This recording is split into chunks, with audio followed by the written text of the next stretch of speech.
아킬레스건 수술까지 받았는데 다시 끊어졌다 이런 얘기 들으신 분들이 있을 겁니다. 솔직히 그 얘기 듣는 순간 굉장히 당혹스럽고 어떻게 해야 될지 머릿속에 하얘지실 텐데요. 한번 수술했는데 또 해야 되는지, 재수술은 또 위험하고 더 경과가 안 좋다 그러던데 이거를 포기해야 되는지 이렇게 생각하시는 분들이 있습니다. 실제로 아킬레스건 재파열 환자분들 중에서는 재수술이 더 안 좋다는 얘기 듣고 포기하시고 그냥 지내시는 분들도 덜어 있는데, 오늘은 재수술을 해도 제대로 시행하면 좋은 경과를 얻을 수 있다는 거를 케이스를 보여드리면서 설명드리려고 합니다. 안녕하세요. 연세육교회병원 정형외과 원장 임재민입니다. 많은 분들이 생각하시는 게 수술도 했고 열심히 잘 관리했는데 왜 파열됐냐 고민하시는데, 하나만의 문제는 아닙니다. 보통 여러 가지 조건이 겹치게 되는데, 첫 번째는 이미 힘줄이 많이 약해져 있던 경우가 되겠습니다.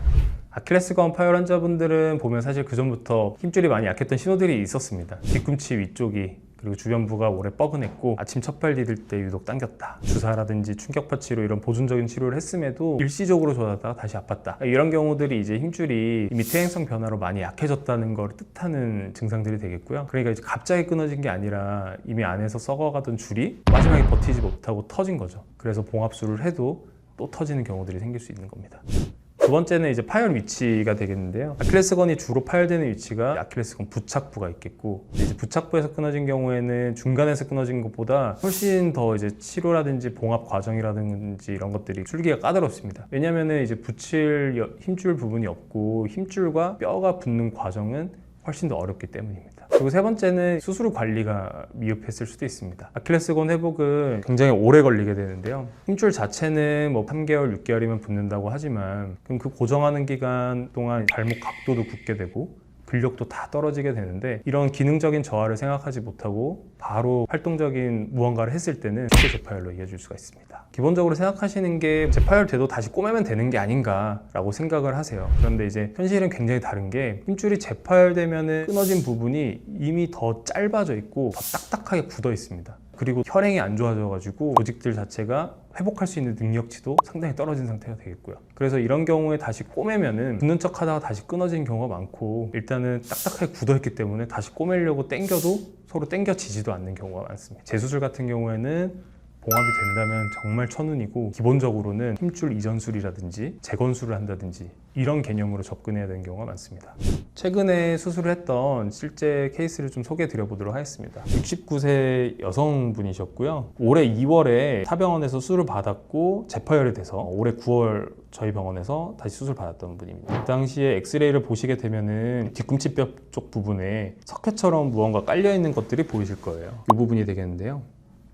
요게 말씀드린 대로 이제 퇴행성으로 아킬레스 힘줄이 많이 상해있던 그런 경우를 예상할 수 있겠습니다. 그래서 이분은 그 당시에 이제 MRI 찍으셨고, 이렇게 검게 보이는 것이 아킬레스 힘줄이 되겠습니다. 이 힘줄이 이렇게 종골이라고 하는 뒤꿈치 뼈까지 쭉 이어져서 붙어야 되는데, 여기서 연결성이 없이 끊어진 것을 볼 수 있습니다. 그래서 이런 경우 수술을 해주셔야 되는데요. 수술 방법은 간단한 그림을 가져왔는데, 이 뼈에다 갖다 붙여야 되기 때문에 뼈의 구멍을 뚫고 실드를 통과시켜서 그 실을 아킬레스 힘줄에 봉합을 하고 그 실을 당겨서 뼈에다 고정시키는 이런 고전적인 방식이 있겠고, 요즘에는 좋은 제품들이 많이 나와서 이렇게 이제 뼈에다가 봉합 나사못을 삽입하고 거기서 나오게 되는 실들로 꼬매주는 그런 방식도 취할 수 있습니다. 그래서 그 당시에도 앞에 보여드린 이러한 방식을 통해서 수술을 진행하셨던 것 같습니다. 그래서 보시면 아킬레스 힘줄이 이렇게 오다가 부착부까지 어느 정도 당겨온 것을 보실 수가 있겠죠. 근데 이제 수술하고 7개월이 지난 시점, 올해 9월에 보니까 힘줄이 오다가 텅 비어 있습니다.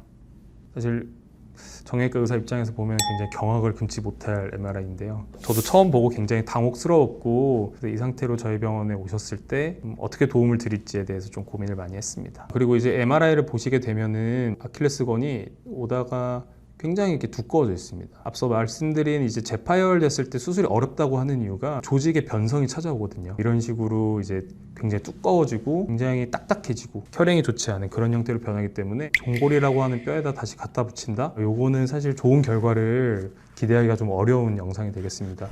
저희가 이제 수술은 당연히 해야 된다고 환자분께 말씀드렸고, 이제 어떤 식으로 수술을 해야 되는지에 대해 이제 고민이 많았는데, 69세 여성인데 뼈가 굉장히 약하셨어요. 힘줄 변성이 심했고, 이제 부착부에서 끊어졌고, 구축도 이미 많이 진행되신 상태이기 때문에 단순히 다시 당겨서 붙이는 방식은 잘 당겨지지도 않을 뿐더러 다시 끊어질 가능성이 거의 100%였습니다.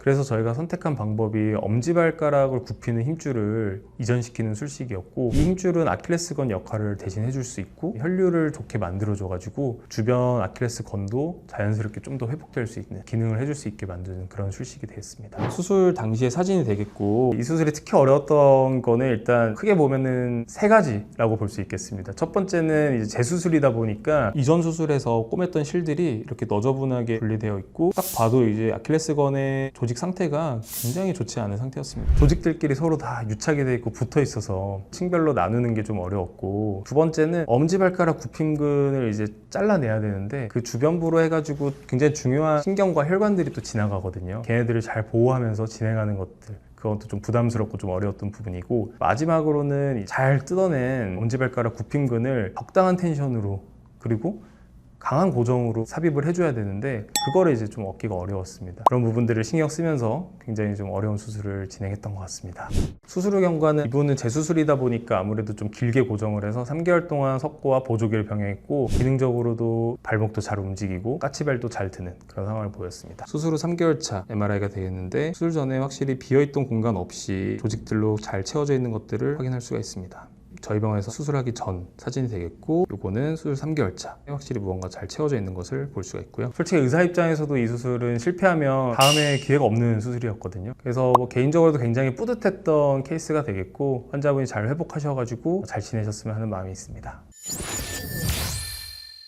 환자분들께 꼭 드리고 싶은 말씀은, 아킬레스건 팔 같은 경우에는 이제 큰 외상이 없어도 힘줄이 약해진 상태에서 충분히 생길 수가 있습니다. 특히 뒤꿈치 부착부 통증이 있다면 조금 쉬면 괜찮겠지 이런 식으로 하고 넘기지 마시고, 증상이 계속되시면 꼭 병원에서 평가를 받아보셔야 됩니다. 그리고 재파열이나 재수술까지 고려해야 되는 상황이시라면 이런 수술을 실제로 경험해보고 다 이해하고 있는 족부 전문의에게 상담을 받아보시는 것이 정말 중요하겠습니다. 재수술이어도 포기하지 않고 수술을 잘 받으시면 다시 잘 걸으실 수 있습니다. 지금까지 영상 시청해주셔서 감사하고요. 연세오케이병원 임재민이었습니다. 감사합니다.